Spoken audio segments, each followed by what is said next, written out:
Welcome back to another It's Bradford City v Colchester United match preview. Let me know your score predictions and thoughts going into a game in the comments down below. So do let me know your answers in the comments down below. I want to know the correct order of goalkeepers in the last decade that have had more clean sheets than Harry Lewis. So in head-to-heads, only 41 games played against Colchester. Obviously, a lot of those will have been in League 2 and League 1 in the last few years. League 1, they were in there for quite a while, and they've been a football club that have had a pretty good academy over the last few years, a club that's developed players quite well and seen a few players prosper and go up the leagues. More recently, you've got your Shemaya, who's the wing back who went on to play, who's now playing for Stoke, and they've got a couple of other decent players as well, and we'll get into key players after. I've discussed head-to-heads. We have won 11 games of those 41, drawn 14 and lost 16. The last 5 on the 12th of August, Mark Hughes' second game of the season. We won 2-1. I think Harry Lewis made a terrible mistake in that game to tailor their striker at the time, who was one of their better players, their best player by a country mile, let's be honest, at the start of the season, scoring at least double figures, and got recalled by Luton, and I don't know if he's gone to Lincoln or somewhere like that, but a very good player for them in the early stages of the season. 4th of March 2023, a 2-0 win, Andy Cook scoring a late goal in that one, and maybe Scott Banks scored as well, I'm getting the feeling, but 2 late goals to get a win in that game, which I think saw 20,000 fans because we had £5 tickets in that game. 16th of August 2022, a 1-0 defeat. 18th of April 2022, a 3-0 defeat. I think that were Mark Hughes rotating his side, then playing your Frelkelds and Laveries and all those players to see what he wanted in the summer, and rightly got battered. And then the 8th of December 2021, a 0-0 draw against Colchester. Into key players, and Arthur Reed, tidy on the ball, 36 tackles won. That is the same amount of tackles won as Brad Halliday this season. And when we played against them early on in the season in that 2-1 win, I came away thinking, brilliant play on the ball. I think I said in the match reaction, reminded me of Elliot Watt. He just didn't look positionally aware in midfield, and that we caught them out in midfield all too often, and that's what's happened a lot this season. But then when I see him up there with tackles won, I was quite surprised.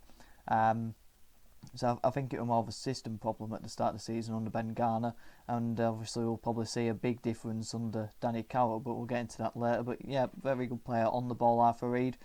Jayden Feverier, very direct, pacey, tricky wing back, very good dribbling wise. I haven't got really the numbers up there, but again, I was impressed with him when he played against us in the early stage of the season. He's had some good games this season, had some poor games, but overall he's probably one of their better players, I'd say. And then the third one, I was clutching at straws really. I couldn't really find anyone who's really blown me away, by their standards. So I have gone quite easy with this one, and it's maybe gone by name, but he did score last weekend in Match J, and he did have a pretty decent game. So you're thinking as an outsider looking in, if Cowley can get him back to his best, then that's a brilliant player for Colchester. But in the last couple of years, he's been nowhere near what he was at Exeter maybe 3-4 years ago. So in the dugouts then, we have Cowley v Alexander. It's the first time that these two are coming up against each other, and it's the first time Danny Cowley's managing against Bradford City as well. He did say in his post-match interview that Bradford, brilliant club, brilliant people in the club as well, which is quite odd considering that he turned us down, and it all seemed like it wasn't the right fit because of what the club was and the project, considering that he came out and said this. But Colchester owner was so impressed with his enthusiasm, love for the club and his ambitions. For Nicky and I, finding the right project and people to work with after 15 years in the game, to find alignment with people works for us, which is always interesting when you're looking at that, thinking, well, is he in that when he had his interviews at City and turned us down, have we not got the right project and the right people working at the club?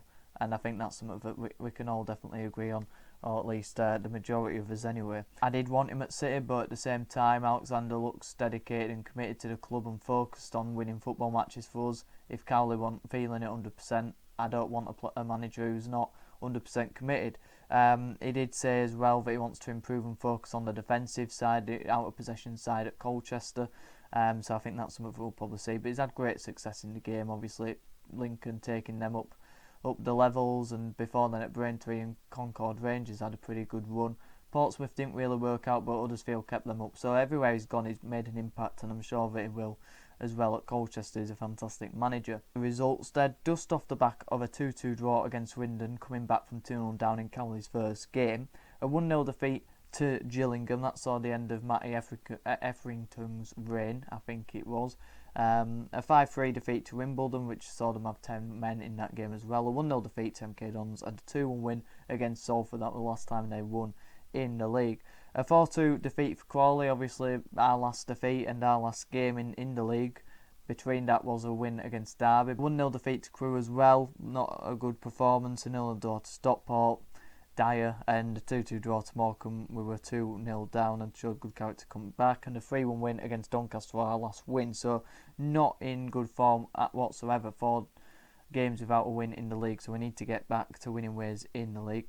They've had 1 win in 11 league games, which is quite concerning for them. They've obviously brought about the 3rd manager of the season, and they've only picked up 14 points from 13 home games. Obviously when they're down there, they're not going to get many points, and we're 7 for away points, claiming 17 from our 14 away games. What can we expect from Colchester? Now, I was thinking when you come up against a Danny Cowley side, you're going to be up for a battle. You're going to have to work hard to break them down. They're normally sitting a low block, defend deep, and probably try and counter you with direct, pacey football. However, when I looked at the Swindon game that they've just played against, that 2-0 win, throughout the course of the game, even when they were 2-0 down, they were dominating the possession against Swindon, and I didn't really see that, sort of direct football that you tend to see with Cowley.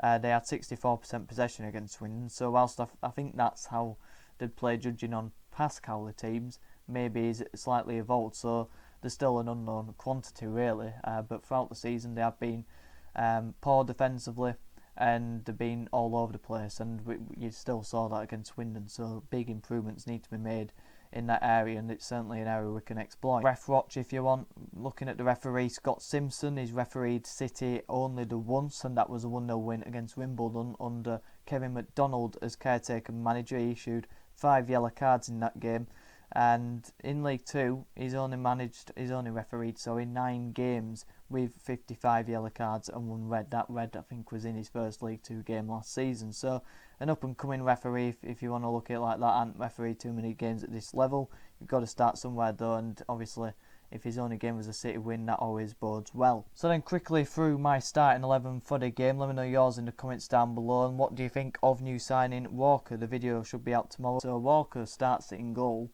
for me, and he's eligible to. Terry, that's because I put JT. John Tompkinson, very consistent, key player to our back line, and he has been a very solid player in the last few games. Same with Kelly, so I'd keep them in the back 3. But then for the middle centre-back, it's anyone's guess, and it's anyone's position to make their own, and it depends on Alexander and what he sees best. Taylor had a good game against Derby, Stubbs had a good game against Derby, and probably the best centre-back on paper out of the lot.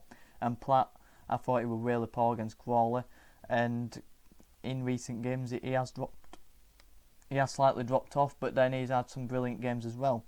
I think it was Stockport where I thought he was man of match, or one of those games like that.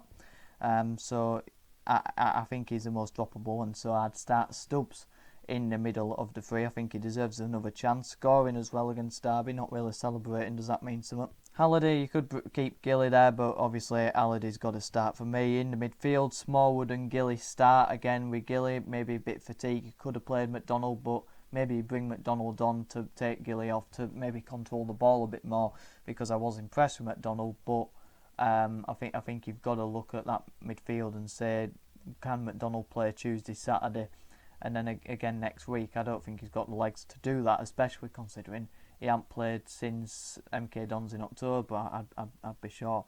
And then left wing back, I've got to go Odra. I can't keep watching Liam Idle attempt to play football. I think he's a big weakness and exposes us way too much. Whereas Odra, he probably would expose us defensively. He almost definitely would. But I think as an attacking threat, he's much more of that, and he's got much more pace. And without Richards, I'd rather see him play there than Liam Rydell. And then Bobby Poynter and Chapman have to play as well. Influential players against Derby, showed the quality and showed how creative they can be and how much of a threat they are for the opposition. So they've got to start with Andy Cook up front. Smith's not been performing up to the level of a striker needs to be. Oliver's not shown anything to warrant that he should be starting over Cook and Cook.